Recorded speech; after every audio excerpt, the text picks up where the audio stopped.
In 2059, as millions of people die every year due to the rise in the temperature, a group of anxious people, including scientist Dr. Jonathan Chopin and his adult son Rowan Chopin, gather and wait to hear the president's strategy to combat the concerning climate change. President of the United States, President Elizabeth Burdick, holds a press conference and details that she considered all the possible options before deciding to sign the Climate Intervention Treaty, CIT2, to expand the geoengineering moratorium and to endorse any act that can artificially manipulate the climate. Rowan is deeply disturbed by this decision, yells at his dad for advising the president to sign the treaty, and storms out while Dr. Jonathan tries to explain that all he wanted was a safe planet for the generations to come. 6 months later, on Father's Day at 15:08:24 GMT, Dr. Jonathan and his third wife, Mariama Cruz, leave on a boat ride to celebrate the special day, after waiting for Rowan all day and being disappointed at his absence. Dr. Jonathan pretends to not mind about his only son's absence for his wife's sake, but keeps calling him every chance he gets, only to be dismayed at finding no response. Then, out of desperation, Dr. Jonathan calls his ex-colleague Martha Russell at Alpha Industries in London and asks her to track his son's phone and tell him his location. Meanwhile, at 16:15:10 GMT in Djibouti, Dr. Jonathan's ex-wife and Rowan's stepmother, CEO and founder of New Sky Initiatives, Geeta Mishra, and Rowan prepare for her upcoming presentation and muse over how unhappy Dr. Jonathan will be if he ever found out that they're working together. At 17:29:41, Dr. Jonathan and Mariama continue their boat ride, and the worried father shares with his wife how concerned he is about Rowan's state of mind as he has been obsessively upset over climate change. Then Dr. Jonathan gets a call from Martha, who informs him that his son's in Djibouti. This information doesn't sit well with the protective father, who begs Martha to investigate and find out if Geeta is with Rowan in Djibouti as his gut is telling him.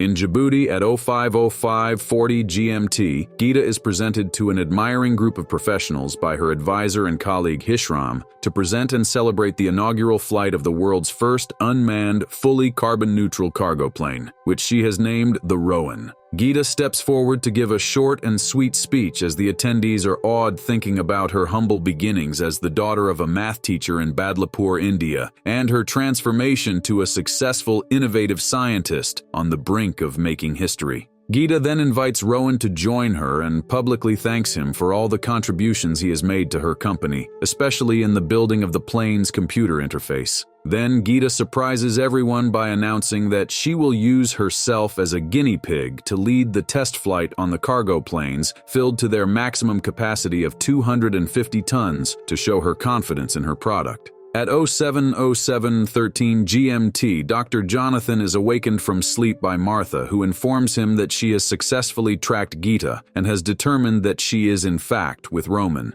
She then sends him a holographic video of Geeta's presentation in Djibouti, which shows Rowan by her side. Dr. Jonathan is confused by his ex-wife's actions and wonders what her motives may be for wanting to fly a cargo plane that's supposed to be capable of unmanned flight.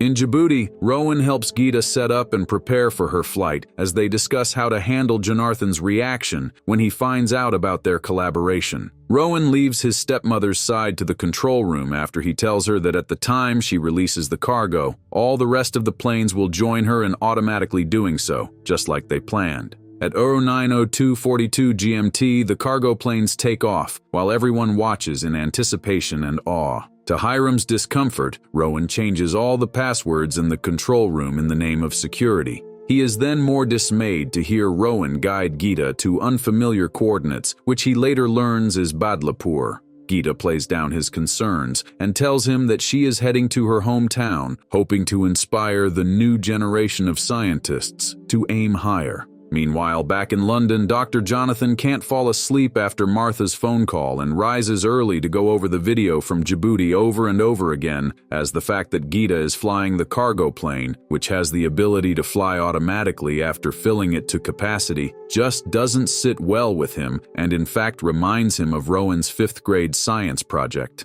Dr. Jonathan watches the video of the science project, which discusses the volcanic eruptions of Mount Pinatubo from years prior. The video details that the ash particles that scattered as a result of the volcano were able to divert rays of the sun, which cooled the planet by a few degrees for the coming few years. At 10:57:10 GMT, as Gita flies the plane surrounded by a few other unmanned cargo planes, she asks Rowan to help raise her altitude and fly higher, which concerns Hiram as he fears the military would shoot them down as they haven't filed this altitude on the flight plan. Despite the warning, Gita and Rowan work together to fly even higher than the altitude allowed for commercial planes. Meanwhile, still suspicious of what's going on, Dr. Jonathan researches the net profits of all the known big chemical companies in the world. He then calls Martha to ask her if Alpha Industries has provided New Sky initiatives with mass quantities of the controlled chemicals of calcium carbonate, hydrogen sulfide, and sulfur dioxide, which can all be used in an act of terrorism. Martha is furious at Dr. Jonathan for asking her to betray her employer by giving him confidential information and hangs up on him,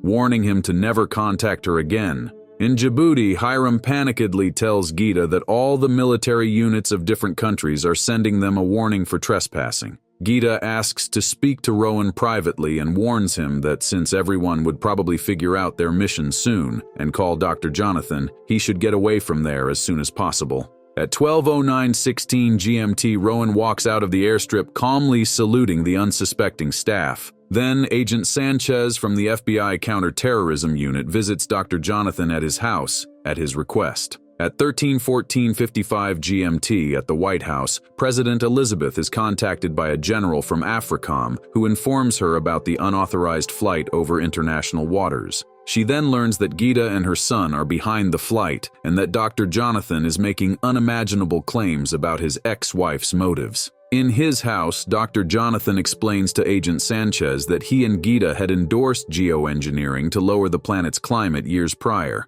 He adds that after further research, he, unlike his wife, has seen the unpredictability and risky nature of the science and has resorted to researching other possible solutions and requests to be taken to Washington, D.C. to speak to the president. Meanwhile, Gita sends a holographic message to the president, giving her an ultimatum to commit to geoengineering to save the planet, or she will release tons of calcium carbonate. Gita then asks the escaping Rowan if he's okay and to update her on his status, while unbeknownst to her, the military storms the control station in Djibouti looking for him. Rowan finally makes it to his private control room and reports to his stepmother that he's okay. At 14:52:29 GMT, Dr. Jonathan convenes in a meeting with President Elizabeth, her advisors, and the military head. The doctor once again explains to everyone how dangerous geoengineering is, how the outcome is too unpredictable, and how once it's applied, the planet will have to live with the consequences for years to come, as it is difficult to reverse the effects. He adds that if Gita does go through with what she threatened, the released calcium carbonate will interfere with the rain patterns of the Earth, resulting in crop failures and drought. He also notes that the resulting social, economic, and resource imbalance will result in massive and uncontrollable societal migration. President Elizabeth's chief of staff interrupts this meeting to breathlessly announce that they have established live contact with Gita. Gita joins the meeting over video call and asks the president what she has decided about the ultimatum. The president tries to calmly talk to Gita and convince her to abandon her mission and come into the White House to discuss with the rest of the world leaders and find a solution to climate change instead of solely deciding the planet's future. The military advisors suggest that the president keep talking to Gita to distract her and give them time to come up with a possible military solution. As the president continues the conversation, Dr. Jonathan, who has been silently taking in the chaos in the room, interrupts and enters the discussion with Gita. Soon after, Gita and the doctor get into a heated argument over the effects of geoengineering as everyone else tries to think of ways to bring an end to the madness. Dr. Jonathan argues that the temperature rise of the planet is not just about the sun's rays and has to do with a lot more with the daily activities of humans, while Gita frustratedly states that she can no longer watch as millions of people in her country and the rest of the world suffer due to wars caused by resource imbalance and famine. Then everyone, especially Dr. Jonathan, is utterly shocked to hear Rowan's voice enter the call. The doctor desperately asks his son if he is on the flight with Gita, but gets no response. Instead, Rowan defends his stepmother when Dr. John accuses her of pulling his son into this insanity. The military interferes and disconnects the call, which frustrates Dr. Jonathan, who is even more infuriated when the military questions his allegiance until they are reminded that he had alerted the government of the situation and has come to the meeting of his own volition. The Secret Service removes the doctor from the meeting and keeps him in a different room to calm down.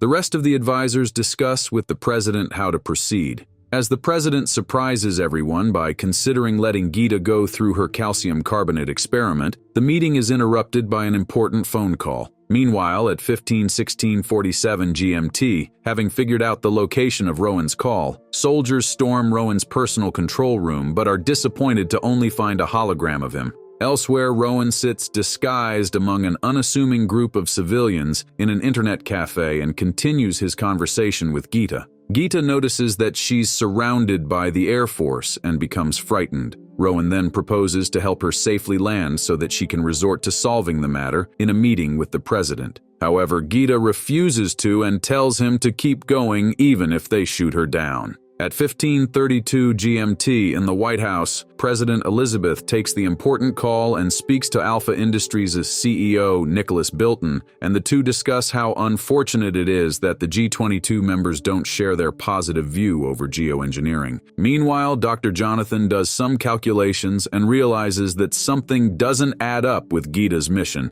and asks to be taken back to see the president. Then Geeta notices the Air Force planes changing their track and leaving her and excitedly informs Rowan of their feat. As Rowan proudly tells Geeta that she has achieved her dreams, her cargo plane is hit and explodes at 16:03:44 GMT over Mumbai. As the president, along with her senior staff, tries to figure out who was responsible for taking Geeta's cargo plane down, Dr. Jonathan informs everyone that his calculations show that the planes can't carry as much calcium carbonate as Geeta claimed, and declares that there must still be a part of the mission they don't know about. Dr. Jonathan asks to speak to Geeta and is shocked to learn of her fate. Then Rowan calls the White House and speaks to his father, who desperately begs him to give himself up and return home safe. At 16:19:38 GMT, Rowan tells his father that it's too late and releases tons of calcium carbonate from thousands of Alpha delivery drones. The episode ends at 16:37:31 as Dr. Jonathan returns home from an exhausting, traumatic day, holds on to Mariama for comfort, and wonders what's next for the planet.